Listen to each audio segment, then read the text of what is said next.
How do you crack that slang, Godari slang? For me, the main focus was to deliver it in Telugu.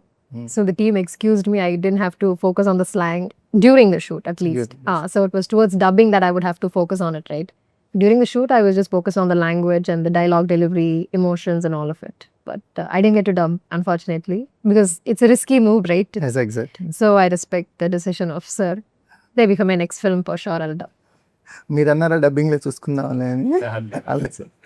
నాకేంటంటే నేను ఎప్పుడు చాలా ఇప్పుడు గోదావరి గట్టుపైన అని అన్నప్పుడు గోదావరి అబ్బాయిలా సౌండ్ అవ్వకపోతే ఒక్క దగ్గర కూడా మళ్ళీ ఒక్క దగ్గర అయినా తెలంగాణ వచ్చింది అనుకోండి, అది సినిమాలకి వెళ్ళి బయటకు వచ్చిన ఫీలింగ్ ఉంటుంది కదా సార్. సో ఆ ఫీలింగ్ ఎక్కడ రాకుండా నేను ఒకరిని పెట్టుకున్నా ఈ స్లాంగ్ మాత్రమే నాకు నేర్పించడానికి.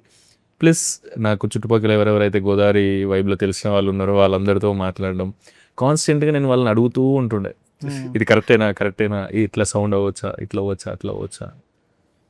ఇంకా అదే కొంచెం పదిని చేసి ప్రజెంట్ చేసిన సార్.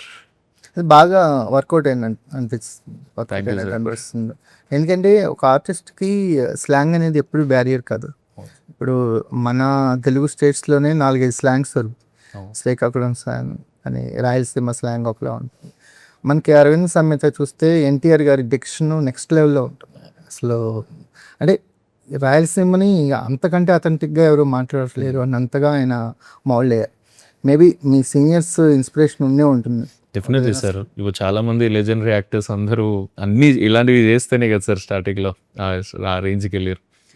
మనది కూడా అదే ప్రయత్నం సార్. ఇప్పుడే వచ్చారు కదా, అన్ని రకాలుగా చేస్తే అన్ని రకాలుగా లవ్ పొందితే మంచిదే కదా సార్ జనాలు.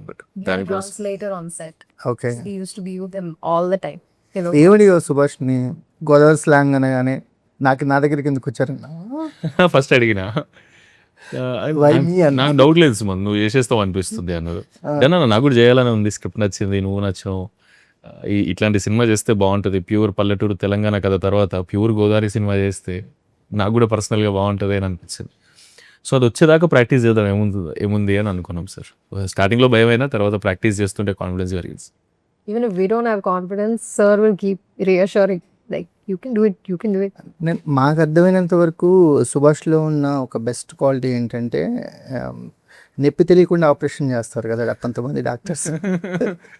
తన డైరెక్షన్ అలా ఉంటుంది అనిపిస్తుంది. నేను 2-3 సార్లు తన షార్ట్ ఫిల్మ్స్ చేసేటప్పుడు చూసాను. చాలా సింపుల్గా ఎక్స్ప్లెయిన్ చేస్తుంటాడు. ఎక్స్ప్లెయిన్ చేసేది పక్కల్లో కూడా వినపడదు, వాళ్ళకి మాత్రం వినపడేలా చేస్తాడు. ఆయన సెట్స్లో అసలు నాయిస్ ఉండదు. చాలా సెన్సిటివ్ సార్ ఆయన, చాలా మెత్త మనిషి.